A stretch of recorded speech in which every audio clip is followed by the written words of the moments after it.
Hey everyone, and welcome! Today we're going on a little adventure. We're going to follow a tiny snail and a very brave penguin to see what their journeys can teach us about practical, everyday English phrases.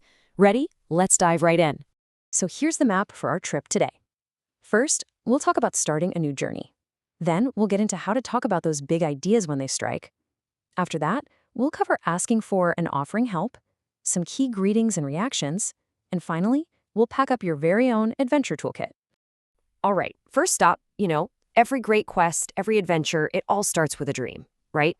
So let's look at the kind of language we use when we feel that pull towards something new and finally decide, okay, let's do this. So let me ask you this. When you want something, you really want it with all your heart, what do you say? It feels like it needs something more than just, I want, doesn't it? Well, our tiny snail from the story felt this exact same way. Just picture her, looking out at this massive, wide world and saying, how I long to sail. You can just feel the emotion in that, can't you? It's not just a wish, it's a deep, powerful dream she's expressing. And that's the key right there. Using the phrase, I long to, lifts your sentence. It's not just about wanting something, it's about a deep, heartfelt desire. It communicates a real sense of yearning, which makes it a really beautiful and emotional phrase. And you can totally use this in your own life for all sorts of things, big or small. After a really long, tough week, you might say, I long to just relax. Or if you're missing someone special, I long to see my family again. It just adds that extra layer of real feeling. Okay, now let's switch gears from longing to doing. Let's check in with Jonty the penguin. He isn't just dreaming about his goal, he's decided to take action. His phrase is all about that moment you decide to take the first step out the door. It's time for adventure. How great is that? It's so fun and full of energy, and you can use this for anything. Starting a road trip, beginning a new project at work, or even just deciding to try a new restaurant you've been curious about. It makes any start feel way more exciting. Okay, so once you're on your way, you're going to have those aha moments, right? Those sudden flashes of inspiration. So what do you say when that brilliant idea finally hits you out of the blue? So the snail had a huge problem. She wanted to travel the world, but she's, a snail. She thought, and then, bam, the light bulb goes on. The solution just appears. I've got it. I'll hitch a lift. That is her big breakthrough moment. I've got it is such a classic, useful phrase. You usually say it with a burst of energy when you finally solve a problem or suddenly remember a name you forgot. It's the perfect way to announce that you've just had a moment of clarity.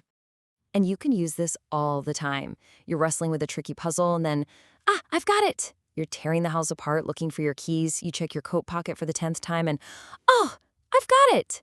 It's the perfect phrase for that little moment of victory. Now let's look at a different kind of realization. This isn't about solving a problem.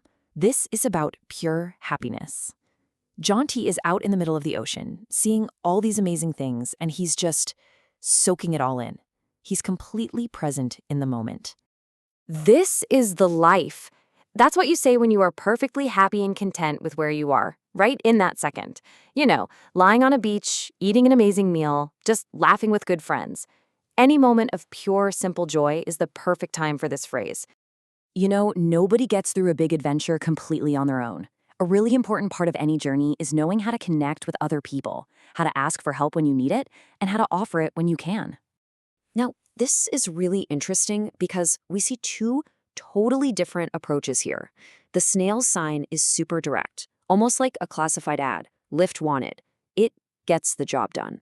But then you have Jonty, who asks a person, can you show me the way there?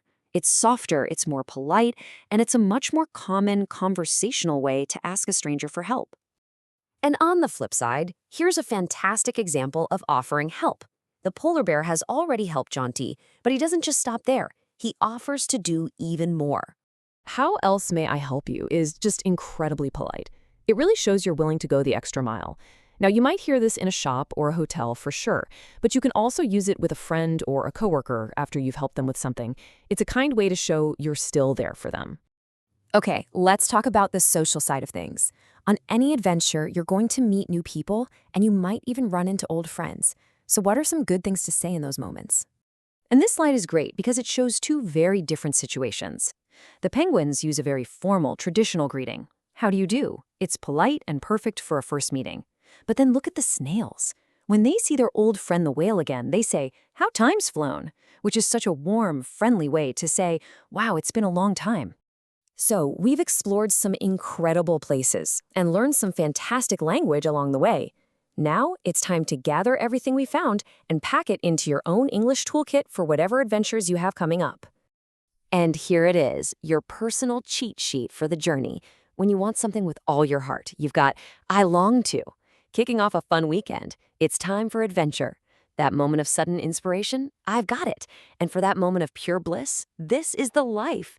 These are all ready for you to use. So just remember, learning a language is its own kind of adventure. And every new phrase you learn is a new tool for your journey. So the only real question is, what new adventure, big or small, are you going to start with these phrases?